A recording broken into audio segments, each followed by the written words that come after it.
14 তলা থেকে ডাকাতেরা নিয়ে নিচে নেমে আসবে। এই জয় শ্রীরাম ধ্বনিতে মুখরিত হবে সোনার বাংলা। এই চোরের দল তখন ওই পলাইয়ে বাংলাদেশে ঢুকবে। এগে রেডি হয়ে গেছে, এ সব ঠিকঠাক করে ফেলতেছে। আকাশ আলী আমি কিন্তু আসতেছি, সব রেডি হয়ে যাচ্ছে। বুঝতে পারছি সব গ্যারেজ হয়ে গেলি আর মারামারি করার লোক থাকবে না রে। কায়দা ফাঁকা মাঠ, বাবা ফাঁকা মাঠ হয়ে যাবে একদম। বুঝতে পারছেন কি বলছি? কেবল হায়দার আলী না কি নাম, কেবল গলায় গামছা নিয়েছে, তাই তো? কি নাম ওনার? হায়দার আলী মোল্লা কেবল গলায় গামছা নেছে শুনলাম। হ্যাঁ, সব কর্তার গলায় গামছা নিতে হবে নি। মেহেরপুর এখান থেকে বেশি দূর না, অনুব্রত সব গরু ওই জায়গায় এসে বাঁধিয়ে থতো। জানি, হ্যাঁ কায়দা আছে। যখন ট্রেনে করে যেতাম তখন দেখতাম। কি মিথ্যে কথা কইছি? না, বাস্তবের চাইতেও আরো বাস্তব। তাহলে এরা তো জানানো আছে হায়দার আলী টাকা খায় নাই গরুর টাকা। কেমন লাগে দেখেন না? লাইন ধরেছে, আপনারা একটু ধৈর্য ধরে থাকেন, সিএ লাগু হয়ে যাবে। সিএ লাগু করবার জন্যে কতগুলো পদ্ধতি থাকে। এরা যেন আর ওই উল্কোর মতো না লাফাতে পারে। লাফানোর লোকই থাকবে না, তা লাফাবে কিনা? সব গ্যারেজ হয়ে যাবে তো। লাইন ধরিছে, কেবল লাইন ধরিছে, জাগা মতো যাবে নেই। দুইজন মারামারি করতেছে। মার্বেল খেলতাম না আগে আমরা, তা একজনের শরীর বাড়ি মোটা, বুঝতে পারছেন, আর একজন একটু সিপসিপিয়া। তাই মার্বেল খেলতে খেলতে বসা লাগতে লাগতে পিছন দিয়ে ছিঁড়ে যেত প্যান, প্যান ছিঁড়ে যেত না। তাই মোটা জন আর খেলিয়ে পারতেছে না, ভারিয়ে যাচ্ছে। তো তাকিয়ে নিয়ে ওর ওই সেরা জায়গায় ওই জায়গা টপ ঢুকে গেছে, আজ দিয়ে দেখে নেটাই গেছে। আর ওই যে মোটা জন, ও আবার বড় লোকের ছেলে, তো ওর প্যান্ট সেরা না।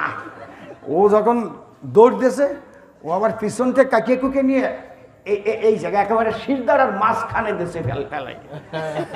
আরে কয়, এই তোর তো আমি দিছি ওই জায়গা, তুই এই জায়গা দিলি কেন? কয়, গড়তি গড়তি আসল জায়গা ঢুকবে রে, ঠিক পাবা রে। তুই যত দৌড়বি আমার তা তত দৌড়বে। ওই গড়তি গড়তি ঠিক কালীঘাটে চলে যাবে।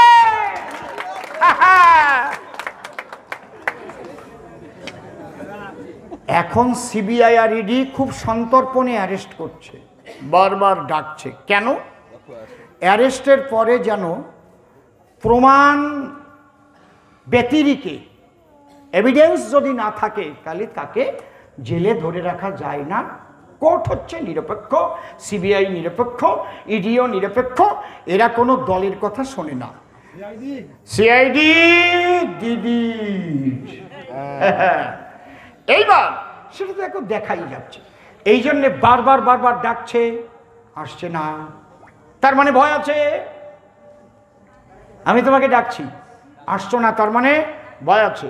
তুমি সুপ্রিম কোর্টে চলে গেছো, আমার যেন সিবিআই সিআইডি না, ইডি যেন না ডাকে, তার মানে তুমি চুরি করিছো। মানুষ কি ভাত খায় না, সবাই কি ঘাস মুখে দিয়ে থাকে নাকি? নাকি তোমার যাতে সিবি না ধরে তার জন্য তুমি কোথায় যাচ্ছ? এর চাইতে লজ্জা আছে? এর চাইতে লজ্জা আছে কি? এই জন্য একটু ধীরে ধীরে কেন চলছে জানেন? একদম প্রমাণপত্র হাতে নিয়ে পাকা করে যাতে কোর্টে নিয়ে বলে, এই দেখুন এই এই করেছে, এই এই জায়গা, এইটার ঘটনা, এইবারে কি জামিন দেওয়া যায়? কারণ কি, আগে একবার ধরে নিয়ে ওরা জামিন পেয়ে বেরিয়ে গেছে। আগে 4 জনকে ধরেছিল না, কয়দিন পরে জামিন পেয়ে বেরিয়ে গেছে। একবার জামিন পেয়ে বেরিয়ে গেলে ওদের লাভ হবে কি তা জানি? আমরা জয়ী হয়ে গেছি, দেখেছ, ধরে রাখতে পারলো না। বুঝতে পারছেন ব্যাপারটা কি? এই জন্য এইবার যাতে ফসকাতি না পারে, সিবিআই ইডি সাইন এসে হাতের ভিতরে, তেলিওটা কি মাছ ধরতে গেলি সাই দিয়ে না ধরলি পচাশ করে বেরোয়। ঠিক ঠিক বলছি তো নাকি? উল্টো উল্টো বুঝেছো? জললি কচু বাগানে চিন বসে দিয়ে পটাশ করে ধরতাম, ধরো না? ওই ধরা যায় নাকি? ধরতে গেলি কুচিয়া মাছ, ওইগুলো ছাই দিয়ে ধরতে হয়। সিবিআই ইডি ছাই গোছাচ্ছে, ছাই যাতে আর এড়াবার কায়দা নাই। বুঝতে পারছেন? তাহলে এইগুলো ধরে ধরে খুব বেশি দিন লাগবে না, আর কয়েক মাসের ভিতরে গ্যারেজ থেকে ডাকাতেরা নিয়েও নিচে নেমে আসবে। এই জয় শ্রীরাম ধ্বনিতে মুখরিত হবে সোনার বাংলা। এই চোরের দল তখন ওই পলাইয়ে বাংলাদেশে ঢুকতে এগে রেডি হয়ে গেছে, এ সব ঠিকঠাক করে ফেলতেছে। আকাশ আলী, আমি কিন্তু আসতেছি, সব রেডি হয়ে যাচ্ছে। বুঝতে পেরেছেন? আপনাদের জন্য আসছি। আর কি, ভারত মাতাকে যদি রক্ষা করতে হয়, ভারতের সনাতন হিন্দু ধর্ম রক্ষা করার একটাই দল আছে, সে দলের নাম কি? ভারতীয় জনতা পার্টি। এই পার্টিটা মালিক কেউ না, এটা মালিকানা সম্পত্তি না। এই পার্টিটা হচ্ছে একটা জাতীয় দল। ভারত মাকে রক্ষা করতে হবে আমাদের, ভারতের মর্যাদা সারা পৃথিবীতে ছড়াতে হবে, সারা পৃথিবীর সব দেশের চাইতে ভারতকে উচ্চ আসনে বসাতে হবে। এটা কিন্তু পিসি ভাইপোর দল না, এটা ভাই বোনের দল না, এটা বাপ বেটার দল না। বাপ বেটা ওই যে অখিলেশ আর কি নাম, মুলায়ম সিং যাদব, ওর একজন না থাকলে গেল। পিসি ভাইপো বোঝেন তো, ওটা যা করে তাই। হ্যাঁ, আর ওদিক ভাই বোন এখন।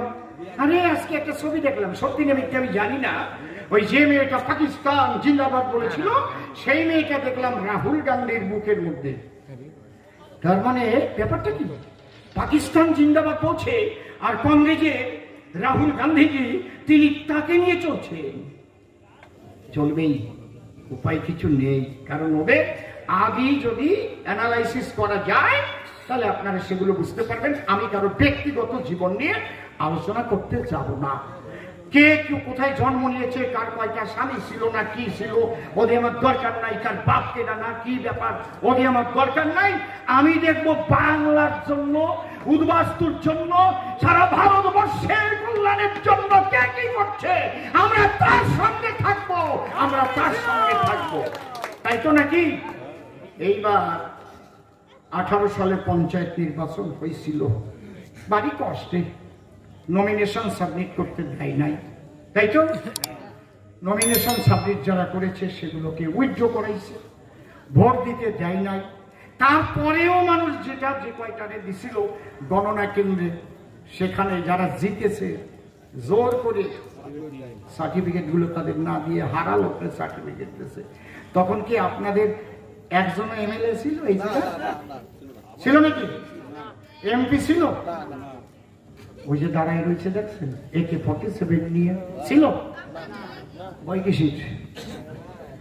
এবার যারা যারা নমিনেশন সাবমিট করতে যাবে, আমাদের কেন্দ্রীয় বাহিনী সহ আমরা সঙ্গে থাকবো। কার বাপের সাধ্য আছে যেন বাধা দেয়।